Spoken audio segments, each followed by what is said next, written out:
चुप रहना यानी मौन रहना। जो लोग ज्यादा चुप रहते हैं वह लोग अपने भीतर के असीम शक्तियों को समझ पाते हैं।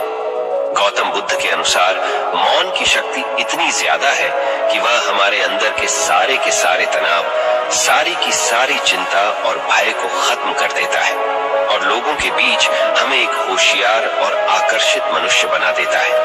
एक बार गौतम बुद्ध अपने आश्रम में अपने सभी शिष्यों को शिक्षा दे रहे थे कि दुनिया की सबसे तेज छुरी हमारी जबान है और दुनिया के सबसे खतरनाक हथियार हमारे शब्द है, जो बिना किसी का खून बहाए लोगों को अंदर ही अंदर मार सकते हैं। हमारे शब्द हमारी ताकत हो सकते हैं उसी के साथ, लेकिन यह हमारी सबसे बड़ी कमजोरी भी हो सकते हैं।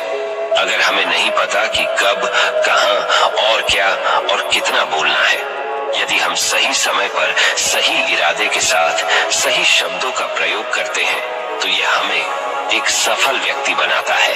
लेकिन अगर हम सही समय पर सही इरादे से सही शब्दों का इस्तेमाल नहीं करते तो यह हमारे जीवन को नर्क से बदतर बना सकता है।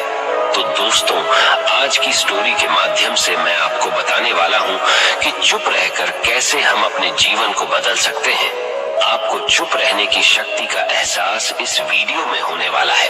वीडियो शुरू करने से पहले कमेंट बॉक्स में नमो बुद्धाय लिखकर वीडियो को लाइक जरूर करें। तो चलिए शुरू करते हैं। इस कहानी को जापान में एक बहुत ही प्रसिद्ध बौद्ध भिक्षु रहा करते थे। उनका नाम रिसाई था। रिसाई अकेले रहते थे। दुनिया के शोर शराबे से दूर जंगल में वो रहते थे और वह बड़े ही ध्यानी और प्रभु भक्त व्यक्ति थे, इसलिए वह पूरे जापान में बहुत अधिक प्रसिद्ध थे। एक दिन एक राजकुमार रिसाई के पास आया और बोला, हे प्रिय भिक्षु, मैं हमेशा थका हुआ, निराश और परेशान महसूस करता हूँ। मेरा मन बहुत अशांत रहता है। हालांकि मेरे पास सब कुछ है, दौलत, शोहरत, सुख सुविधाएं, जो हर व्यक्ति चाहता है या पाने की इच्छा करता है, लेकिन फिर भी मेरे अंदर इतनी अशांति और चिंता क्यों है? रिसाई ने उसकी बात बहुत ही ध्यानपूर्वक सुनी और कुछ सोचने के बाद कहा, तुम इस प्रश्न का उत्तर जानते हो, बस तुमने कभी इस प्रश्न को हल करने की कोशिश नहीं की है। रिसाई ने आगे कहा, मैं एक रिसर्च करना चाहता हूँ, क्या तुम मेरा साथ उसमें दोगे? इस रिसर्च के बाद तुम्हारे जीवन में किसी भी तरह की अशांति और चिंता नहीं रहेगी। ये बातें सुनकर राजकुमार बहुत हैरान था। उसने रिसाई से कहा, बताइए, मुझे क्या करना होगा?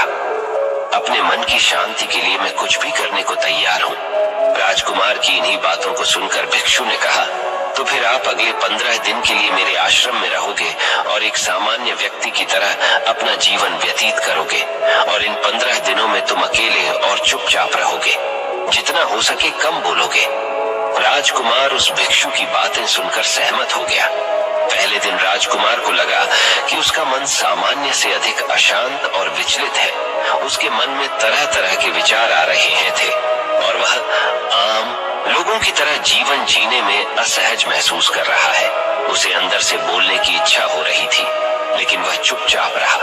उसके मुंह से एक भी शब्द नहीं निकला, बस वह चुपचाप बैठा रहता। लेकिन रात होते होते उसे अंदर ही अंदर शांति का अनुभव होने लगा। उसके लिए यह अनुभव अजीब था। वह खुद से पूछ रहा था कि वह अंदर ही अंदर इतना खुश क्यों है और उसकी आंतरिक बेचैनी और चिंता कम क्यों होने लगी है। अगले दिन राजकुमार अकेला चुपचाप बैठा रहा और वह प्रकृति को निहार रहा। वह पौधों को, फूलों को, आकाश में उड़ रहे पक्षियों को, वह अपने जीवन में पहली बार यह अद्भुत दृश्य महसूस कर रहा था कि उसके पास कितनी सुंदरता है। वह दिन भर प्रकृति की सुंदरता को निहारता रहता और उसकी ताजगी को महसूस करता रहता। इसी तरह से 10 दिन बीत गए और उसके मन की सारी बेचैनी, सारी हलचल, सारी उथल पुथल और सारा तनाव गायब हो गया।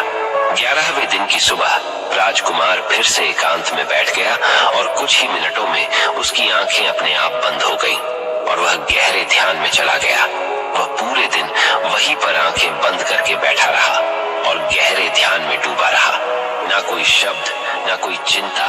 राजकुमार भीतर से असीम शांति और आनंद से भर गया। राजकुमार अपने बाकी के 4 दिन इसी तरह गहरे ध्यान में व्यतीत करने के बाद 15 दिन बाद रिसाई के सामने प्रस्तुत हुआ और रिसाई को प्रणाम करके बोला, प्रिय भिक्षु, मुझे उत्तर मिल गया कि मेरे मन में इतनी उथल पुथल और चिंता क्यों थी। मैं जान गया कि मेरा मन इतना अशांत और विचलित क्यों था। रिसाई मुस्कुराते हुए पूछा, बताओ, क्या उत्तर मिला तुम्हें?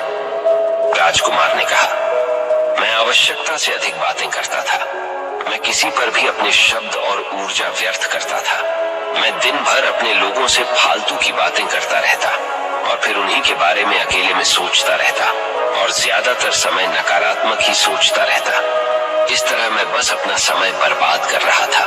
ज्यादा बोलने और नकारात्मक सोचने की वजह से मेरा मन अशांत और बेचैन हो गया था और इसी वजह से मैं किसी भी काम को ठीक से नहीं कर पा रहा था, जिसकी वजह से मैं हर काम में असफल होने लगा और फिर इन्हीं लगातार मिलने वाली असफलताओं की वजह से ही मैं और भी उदास और चिड़चिड़ा हो गया। इन्हीं सभी चीजों की वजह से मेरा जीवन नष्ट हो रहा था। लेकिन यहाँ पर बिताए हुए 15 दिन मेरे लिए पूरी तरह से अलग थे। मुझे कुछ अलग ही एहसास यहाँ पर हो रहा था। अब मुझे ऐसा लग रहा है मैं अपना जीवन पूरी तरह से जी रहा हूँ, लेकिन इससे पहले मैं अपना जीवन गलत तरीके से जी रहा था।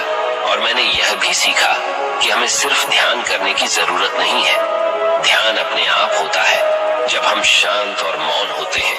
ध्यान के पिछले कुछ दिनों के दौरान मैंने जो पहली चीज सीखी वह यह है कि मनुष्य के जीवन की सबसे महत्वपूर्ण चीज स्वयं को जानना ही है। यह सुनकर रिसाई ने कहा, सिर्फ तुम ही नहीं, दुनिया में ज्यादातर लोग जरूरत से ज्यादा बोलते हैं। आज भी लोग ज्यादातर समय केवल एक दूसरे को नीचा दिखाने के लिए ही बोलते हैं। कुछ लोग ना चाहते हुए भी बातें करते हैं और अपना जीवन बर्बाद कर लेते हैं। रिसाई ने राजकुमार को चुप रहने का महत्व समझाते हुए कहा, एक बार गौतम बुद्ध से उनके शिष्यों ने पूछा, प्रिय बुद्ध, आप ज्यादातर समय चुप क्यों रहते हैं? बुद्ध ने कहा, क्योंकि चुप रहने से व्यक्ति अंदर से अनंत शांति की गहराइयों में होता है। मौन अपने भीतर उतरने की पहली सीढ़ी है। मौन के बिना स्वयं को जानना असंभव है। स्वयं को जानने और समझने का पहला नियम है कि मौन हो जाओ। उतना ही बोलो जितना अत्यंत आवश्यक हो। बेफिजूल की बातें करना छोड़ दो। तुम अचानक पाओगे कि 90% से भी ज्यादातर लोग व्यर्थ ही ज्यादा बोलकर अपना समय बर्बाद कर रहे हैं। ना बोलने का कोई भी नुकसान नहीं है, लेकिन यदि आप ज्यादा बोलते हैं तो आप अत्यधिक गलती कर देते हैं। अगर व्यक्ति कम बोलना शुरू कर दे तो दुनिया की 90% मुसीबतें कम हो जाएगी। झगड़े फसाद कम हो जाएंगे, उपद्रव कम हो जाएंगे। अगर लोग थोड़ा चुप रहना सीख लिए, संसार की बहुत सारी समस्याएं हैं, बहुत सारा उपद्रव सिर्फ बोलने से पैदा होते हैं। सारी बात मौन सीखने की है। जब तुम नहीं बोलते तब तुम एकांत में अकेले हो गए। भरे बाजार में भीड़ में खड़े हो नहीं बोलते। हिमालय के शिखर में पहुंच गए। जिसने मौन की कला जान ली वो भीड़ में भी अकेले होने की कला जान लेता है। एकांत में तो आदमी स्वर्ग में है। दूसरे की उपस्थिति ही बेचैनी पैदा करती है। पहले तुम्हें चुप रहने की शक्ति को धारण करना होगा। इससे तुम अधिकतर ऊर्जा को बचा लोगे और फिर इस स्थिति में पहुंच जाओगे कि तुम कम बोलने लगोगे। अगर तुम किसी के यहाँ पर जा रहे हो और परेशान हो जाओ तो ऐसे में उचित है कि आंखें बंद कर लो और अपने में खो जाओ। वहां से आपको ताजगी महसूस होगी, क्योंकि तुम्हारे अंदर ही जीवन का वो स्रोत छिपा हुआ है। वह किसी दूसरे में नहीं है। इसके बाद राजकुमार उस रिसाई से पूछते हैं, आखिर कौन हमें अपने अंदर तक लेकर जाएगा? ये बातें सुनकर रिसाई बुद्ध कहते हैं, तुम्हें स्वयं ही अपने अंदर उतरना होगा और वहीं से परम राज्य जीवन का आनंद ले पाओगे। आनंद का यहीं से जन्म हुआ है। यहीं से तुम मौत में डूब जाओगे। यही तुम्हारा सूरज उदय होगा और यहीं से अस्त होगा। इसी प्रकार तुम बार बार इबकी लगाओ। जब भी तुम इबकी लगाकर लौटोगे वहां से तुम पाओगे फिर ताजगी भरी जीवन की नई संपदा मिलेगी। इस नई शक्ति के जन्म होने से तुम्हारी थकान गई, उदासी गई, चिंता गई। जैसे कोई स्नान करके लौटता है तो शरीर शीतल हो जाता है, शांत हो जाता है। ऐसे ही जब कोई भीतर से साफ होकर वापस आता है, मौन में स्नान करके लौटता है, तो समस्त अस्तित्व, समस्त व्यक्तित्व शांत और मौन हो जाता है, आनंदित हो जाता है। जब तुम आंतरिक मौन की उस पराकाष्ठा पर पहुंच जाओगे, तब तुम पाओगे कि बोलने से भी तुम्हारा मौन खंडित नहीं होता, वो बना ही रहता है। उसकी एक अंतर्धारा लगातार तुम्हारे भीतर बहती रहती है। तुम बोलते तो हो, तुम शब्द का उपयोग भी करते हो, लेकिन वो तुम्हारे मौन को खंडित नहीं कर पाती। एक बार गहरे मौन में स्थिर हो जाओ, फिर तुम्हारी वाणी में भी मिठास आ जाएगी। तुम्हारा बोलना संगीत पूर्ण होगा, तुम्हारा बोलना सत्य होगा। तुम बोलोगे तो दूसरों पर भी शीतलता छा जाएगी। जैसे ही तुम अंदर से चुप होते हो, तुम इतने शक्तिशाली होने लगते हो कि समाज की निर्भरता तुम छोड़ने लगते हो, और तुम्हारे जीवन में एक मस्ती आती है जो केवल दीवानों के जीवन में होती है। तुम्हारे चेहरे पर एक नई रौनक आ जाती है, तुम्हारी आंखें किसी अमृत के समान हो जाती है, और तुम अनंत शांति के समुद्र में डूबने लगते हो। इतना कहकर भिक्षु रिझाई ने अपनी बात खत्म की और वो मौन में चले गए। राजकुमार उनका धन्यवाद कर कर अपने महल में चला गया। दोस्तों, आपने भी अनुभव किया होगा कि बहुत ज्यादा बात करने से दिमाग अशांत हो जाता है, जिससे हम अपने दिमाग पर नियंत्रण खो देते हैं और साथ ही अपना ध्यान भी खो देते हैं। जो लोग बहुत ज्यादा बोलते हैं, उनके पास किसी एक काम पर ध्यान केंद्रित करने की काबिलियत नहीं होती। वो अपने किसी भी लक्ष्य पर पूरी तरह से ध्यान केंद्रित नहीं कर पाते। अगर हमारा दिमाग एक जगह केंद्रित नहीं है, तो हम जीवन की सच्चाई नहीं समझ पाते और ना ही मनचाही सफलता कभी हासिल कर पाएंगे। इसके अलावा भी आपने देखा होगा कि जो लोग अधिक बोलते हैं, वो अक्सर लोगों के बीच हंसी का पात्र बन जाते हैं, और जो लोग कम बोलते हैं और अपनी बात पर कायम रहते हैं, उन्हें लोगों से सम्मान मिलता है। लोग उनकी बातों को सुनते हैं और उन पर भरोसा भी करते हैं। जो लोग जरूरत से अधिक बोलते हैं और अपने विचारों के बारे में पक्के नहीं होते, उनका दिमाग स्थिर और विचलित रहता है, शोर से भरा रहता है, और एक अशांत दिमाग वाला व्यक्ति जीवन में किसी भी चीज में सफल नहीं हो पाता, क्योंकि वह किसी भी काम में फोकस नहीं कर पाता। यदि किसी व्यक्ति को यह पता है कि उसे कब, कहां और क्या बोलना है, तो वह व्यक्ति सच में बहुत बुद्धिमान है, और ऐसा व्यक्ति जहां भी जाता है, उसका व्यक्तित्व आकर्षण का केंद्र बन जाता है, और वह जो कुछ भी करता है उसमें सफल अवश्य होता है। अगर हम किसी महान और सफल व्यक्ति के व्यक्तित्व को गहराई से देखें, तो पाएंगे कि वो कम बोलते हैं और कम से कम शब्दों में अपनी बात खत्म कर देते हैं। वो बोलने से पहले वो चीजों और जिसके बारे में उसे बोलना है, उनके बारे में गहराई से सोचते हैं। लेकिन जो लोग बहुत ज्यादा बोलते हैं, बहुत बार वो झूठ भी बोलते हैं और अपनी बातों से दूसरों के मन और विचारों पर कचरा डालते रहते हैं। वह ज्यादातर समय दूसरों की बुराई करते रहते हैं, इसलिए उनके अपने भी उनसे नफरत करने लगते हैं और उनसे बचने की।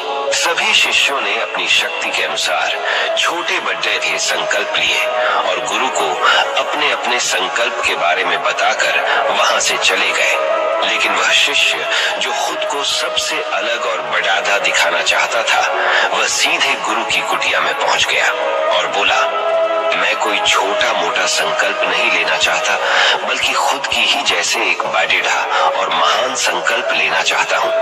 कृपया आप ही बताएं, क्या संकल्प लेना चाहिए?